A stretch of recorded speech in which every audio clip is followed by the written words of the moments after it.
Hello, what's up? Hello Philippines, hello world. Ito na naman po tayo, magre-react na naman at magko-comment dito sa isang video. Patungkol naman ito guys sa mga anghel ni Kibuloy. So, si Kibuloy, nagbanta siya before, katulad nung tinapik ko sa aking isang vlog.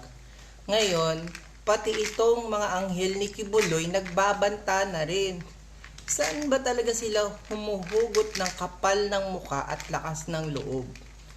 Kung sasabihin nyo na mas marami kayong mga anghel na hindi nag-iisip, kaysa sa mga taong nag-iisip na ngayon, nagkakamali po kayo. Kuting, Liza's moms. Huwag na kayong bumalik. Takot talaga eh. Pagdating ng akala nila lulusob na tayo dun sa Malacanang. Biglang nag-alisa ng mga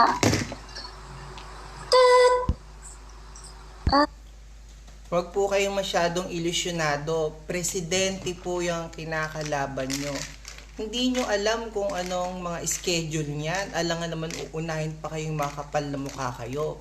Siyempre, mas uunahin niya ng kapakanan ng bayan. Hindi ako maka-Marcos, pero nandyan na yan eh. Pagbigyan na natin. Matatapos din yan. Pero yung ginagawa nyo ng inyong pastor, hindi yan dapat pinagbibigyan. Kasi masama yan.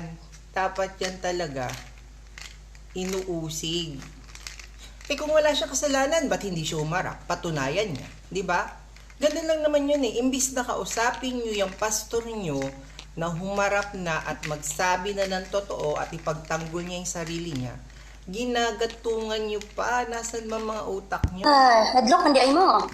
Talawan, mandi ay mo. Yan naman.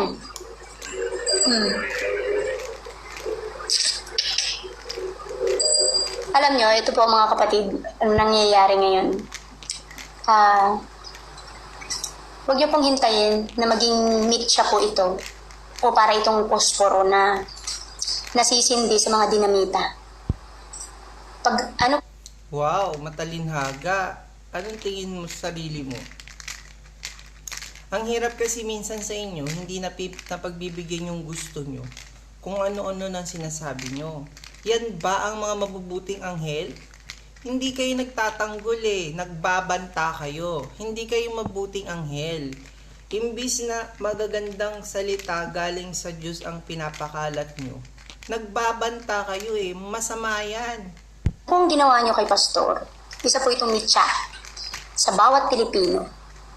Hindi nyo pa alam kung anong pwedeng mangyari once na kinantik nyo po si Pastor. Alam na natin ang pwedeng mangyari, makukulong niyang pastor nyo. Sa dami ba naman ang kaso niya eh? Naku, pasalamat ka na lang neneng maganda. Maganda nga ba? Na hindi ikaw ang nalagay sa sitwasyon nung mga ginalaw niya. O, kahit sabihin na natin na akusasyon pa lang, ba't hindi niya hinaharap? Bakit siya natatakot? Kung talagang siya ang anak ng Diyos, dapat hindi siya natatakot. Dapat hinaharap niya lahat ng akusasyon sa kanya. Yan na lang isipin nyo eh, di ba?